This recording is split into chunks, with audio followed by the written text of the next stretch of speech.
شەهید بوونی یەکێک لە فەرماندە گەورەکانی کورد کە ئەویش فەرماندە ئاکەم عومەر بوو. بێگومان هەواڵی شەهید بوونی فەرماندە ئاکەم عومەر هەمووانی خەمبار کردووە، هەرێک و بە جۆرێک گزارشتی لە هاوخەمی خۆی دەکرد. بێگومان یەکێک لەو پەیکەرسازانە کە پەیکەرساز عومەر جەمیلە بڕیاری داوە کە پەیکەرێک بۆ شەهیدی فەرماندە ئاکەم عومەر دروست بکات. کاک عومەر جەمیل لە ڕێی پەیوەندی تەلەفۆنیەوە قسە لەگەڵ منەکا و دەربارەی پەیکەرەکە زیاتر قساکەین. کاک عومەر سڵاوت لێبێ و ئەم کاتت باش. سڵاو لە ئێوەش، ئێوەرە ئێوەش باش، سپاس بۆ ئێوەش. سپاس بۆ تۆ. پەیکەرەکە چۆنە ئەگەر باسێکم بۆ بکەی، قەبارەی پەیکەرەکە چەنە و مادەی بەکارهاتووش چییە؟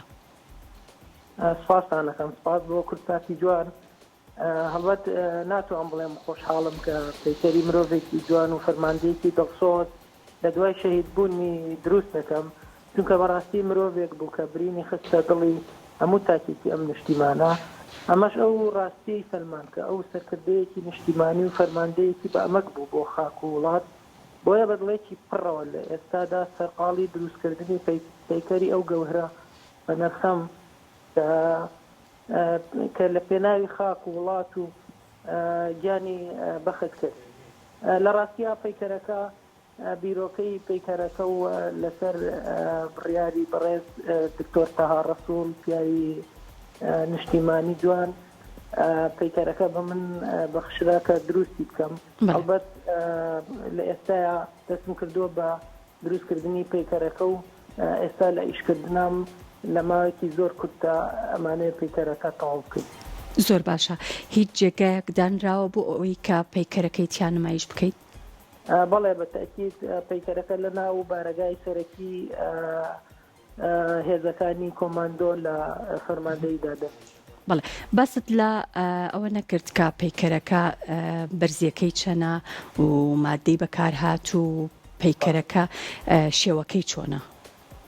پەیکەرەکە جسمی کاملە و بەرزی پەیکەرەکە 3 مەترە و دواتریش پەیکەرەکە لە ڕێگەی مەتریاڵی فایبەرگڵاسەوە داڕێژێت بە کوالیتێکی بەرز و بە هەموو توانایەکشمەوە کارەکەم بۆ دروستکردنی ئەم پەیکەرە، کە لە ڕاستیە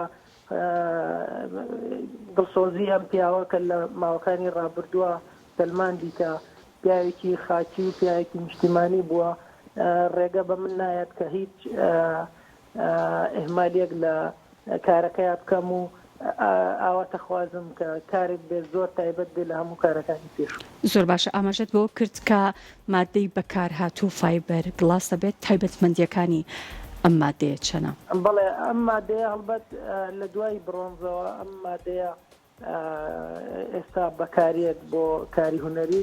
هەڵبەت ئەم مادەیە لە بەپێی هونەرمەندەکە بەپێی جۆر و داڕشتنی ئەگۆڕێت. من ئەمەوێت لە بەرزترین ئاستی ئەم مادەیە کار بکەم بۆ مانەوەی ئەم پەیکەرە.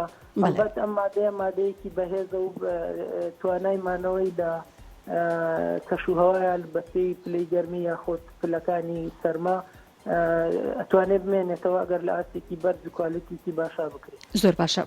دروستکردنی پەیکەرێک بەو قەبارەیەک چەندێک کاتی ئەوێت؟ تۆ چەندێک کات پێویستە؟